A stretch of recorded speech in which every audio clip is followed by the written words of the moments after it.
जय हिंद दोस्तों। Hahnemann homeo hall में आपका स्वागत है। मैं सत्यम कश्यप आज आपसे बात करने जा रहा हूं इम्यूनिटी के बारे में। जैसा आप सब जानते हैं कि कोरोना काल के बाद से, जब से कोरोना वायरस का एपिडेमिक ये आया है, पेंडेमिक आया है, तब से कोरोना वायरस की वजह से इम्यूनिटी की तरफ लोगों का बहुत जागरूकता आई है और इसकी तरफ रुझान बढ़ा है। तो आज हम बात करने जा रहे हैं इम्यूनिटी के बारे में। इसके बारे में बात करना हम शुरू करते हैं। तो immunity is defined as resistance against foreign antigen including micro organism. तो इम्यूनिटी को डिफाइन करेंगे तो हम इम्यूनिटी एक रेजिस्टेंस है टुवर्ड एनी फॉरेन एंटीजन। कोई भी फॉरेन एंटीजन के अगेंस्ट में ये एक रेसिस्टेंस होती है, और वो जो फॉरेन एंटीजन है वो इंक्लूड कर सकते हैं माइक्रो ऑर्गेनिज्म।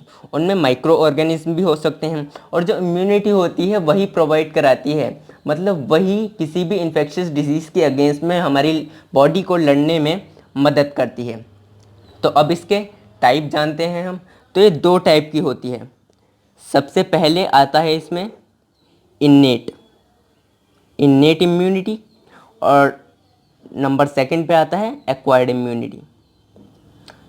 तो जो इन्नेट इम्यूनिटी है वो बर्थ से प्रेजेंट होती है। जब हमारी बर्थ होती है उसी टाइम पे जो चाइल्ड होता है इसको ले करके जन्म लेता है। तो ये भी इन्नेट इम्यूनिटी भी तीन टाइप की होती है, 1 2 3। सबसे पहले आती है इसमें स्पीशीज़ इम्यूनिटी, सेकंड नंबर पे आती है रेशियल, और इसमें थर्ड नंबर पे आती है इंडिविजुअल। तो जो स्पीशीज़ इम्यूनिटी है उसके बारे में मैं बताना चाहूँगा आपको कि कोई भी स्पीशीज़ है, किसी भी स्पीशीज़ की जो अगेंस्ट किसी भी कोई भी फॉरेन एंटीजन है उसके अगेंस्ट में जो जो रेसिस्टेंस होता है डिजीज़ का वो आता है स्पीशीज़ इम्यूनिटी में। तो यहाँ पर मैं आपको बता देना चाहूँगा कि कोई भी जो स्पीशीज़ है वो किसी भी एक स्पीशीज़ किसी भी डिजीज़ या फिर किसी भी इन्फेक्शियस डिजीज़ कह लें हम, या फिर उसको कोई भी फॉरेन एंटीजन कह लें, उसके अगेंस्ट में इम्यूनिटी हो सकती है, उसमें रेजिस्टेंस हो सकता है, लेकिन किसी दूसरी स्पीशीज़ में नहीं हो सकता। जैसे कि बी एंथ्रेसिस जो होता है, बी एंथ्रेसिस के अगेंस्ट में जो इम्यूनिटी होती है वो उसमें होती है, चिकन में होती है, उसमें वो कुछ नहीं कर पाता है, लेकिन वही बी एंथ्रेसिस हमारी ह्यूमन बॉडी को अफेक्ट करता है। तो ये हो गई स्पीशीज़ इम्यूनिटी। अब आते हैं रेशियल इम्यूनिटी। जैसा कि इसके नाम से ही हमें क्लियर है, रेशियल मतलब कि रेस, किसी भी रेस में जब किसी भी रेस में, अब पहले आ गया स्पीशीज़ फिर उसके बाद आ गया रेस, किसी भी रेस में जो इम्यूनिटी होती है वो होती है रेशियल इम्यूनिटी। अब ये भी डिफ़र करती है, जैसे कि जो अमेरिकन नीग्रोज होते हैं उनमें ज़्यादा ससेप्टिबिलिटी होती है ट्यूबरकुलोसिस की, वो ससेप्टिबल होते हैं उसके लिए, मतलब उनमें ज़्यादा रेसिस्टेंस होता है। और जो वाइट पीपल होते हैं, वाइट रेस वाले होते हैं, उनमें आसानी से ट्यूबरकुलोसिस हो जाता है उनके कंपैरिजन में। तो ये हो गया रेशियल इम्यूनिटी। अब आ गया इंडिविजुअल इम्यूनिटी। इंडिविजुअल इम्यूनिटी से इसके नाम से ही क्लियर है कि किसी भी इंडिविजुअल में, सबसे पहले आ गया स्पीशीज़, रेशियल, किसी भी रेस में। अब रेस के भी अंदर कोई इंडिविजुअल है जो उसमें इम्यूनिटी परसेंट है, वो हो गई रेशियल इम्यूनिटी। तो ये था इन्नेट इम्यूनिटी के बारे में। अब जानते हैं एक्वायर्ड इम्यूनिटी के बारे में। तो जो एक्वायर्ड इम्यूनिटी होती है वो भी दो टाइप की होती है, एक्टिव इम्यूनिटी और पैसिव इम्यूनिटी। यहाँ पर राइटिंग थोड़ी ख़राब आ रही है लेकिन कर लीजिएगा आप, जैसा भी अब यही है। तो जो एक्टिव इम्यूनिटी होती है और पैसिव इम्यूनिटी होती है। जो एक्टिव पहले मैं बता दूं, एक्वायर्ड इम्यूनिटी जो होती है वो ड्यूरिंग लाइफ, जो भी कोई इंडिविजुअल है जब वो लाइफ में, अपनी लाइफ में जो इम्यूनिटी प्रोवाइड होती है उसको ड्यूरिंग लाइफ जो होती है वो एक्वायर्ड इम्यूनिटी होती है। तो ये दो टाइप की होती है, एक्टिव इम्यूनिटी, पैसिव इम्यूनिटी। अब एक्टिव इम्यूनिटी पे आ जाते हैं। ये भी दो टाइप की होती है, नेचुरल, आर्टिफिशियल। यहाँ पे साथ ही साथ मैं बता दूँ आपको, पैसिव इम्यूनिटी भी दो टाइप की होती है। ये भी होती है नेचुरल और आर्टिफिशियल। तो दो टाइप की हो गई एक्वायर्ड में, एक्टिव, पैसिव, और दोनों में दो दो टाइप होते हैं, नेचुरल, आर्टिफिशियल, और ये भी नेचुरल एंड आर्टिफिशियल। तो सबसे पहले एक्टिव के बारे में जानते हैं। एक्टिव इम्यूनिटी के नेचुरल में, नेचुरल में इसमें आ गया कि जो क्लिनिकल और सब क्लिनिकल इन्फेक्शन की वजह से, क्लिनिकल या फिर सब क्लिनिकल इन्फेक्शन की वजह से इम्यूनिटी आती है, उसको बोलते हैं नेचुरल एक्वायर्ड इम्यूनिटी। और जो आर्टिफिशियल इम्यूनिटी है वो हम वैक्सीनेशन के थ्रू देते हैं। जैसा कि आजकल वैक्सीनेशन पर काम भी चल रहा है बहुत ज़्यादा, कोरोना वायरस के जो वैक्सीन पे काम चल रहा है, इसी तरीके से उसमें वैक्सीन देते हैं, मतलब वैक्सीन के थ्रू इम्यूनाइजेशन कराए जाते हैं, वो आता है आर्टिफिशियल एक्वायर्ड इम्यूनिटी में। तो अब वैक्सीनेशन के बारे में थोड़ा जान लेते हैं, यहाँ पर बात आई गई है तो जो वैक्सीनेशन है, जो वैक्सीन्स होते हैं वो प्रिपेयर किए जाते हैं लाइव किल्ड अटेन्यूएटेड भी हो सकते हैं माइक्रो ऑर्गेनिज्म से, या फिर लाइव होंगे, किल्ड होंगे, अटेन्यूएटेड होंगे। मतलब अटेन्यूएशन में क्या होता है कि मतलब उसका फोर्स घट जाता है, फोर्स उसको थिन कर देते हैं और ज़्यादा, मतलब माइक्रो ऑर्गेनिज्म को उसमें फोर्स के द्वारा उसको कम कर देते हैं। या फिर लाइव होंगे माइक्रो ऑर्गेनिज्म, किल्ड होंगे अटेन्यूएशन के थ्रू होंगे। और यहाँ पर एक और आते हैं जैसे कि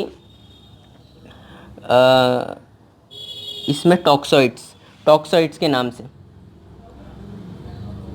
तो इनके बारे में मैं बताता हूँ अभी आपको कि तो जो किल्ड वैक्सीन होती हैं, जो किल्ड वैक्सीन है वाली, वो प्रिपेयर, मतलब इनको किल किया जाता है हीट के थ्रू, फॉर्मेलिन के थ्रू, फिनॉल के थ्रू और अल्कोहल के थ्रू इनको किल्ड किया जाता है, फिर वैक्सीन प्रिपेयर किए जाती हैं।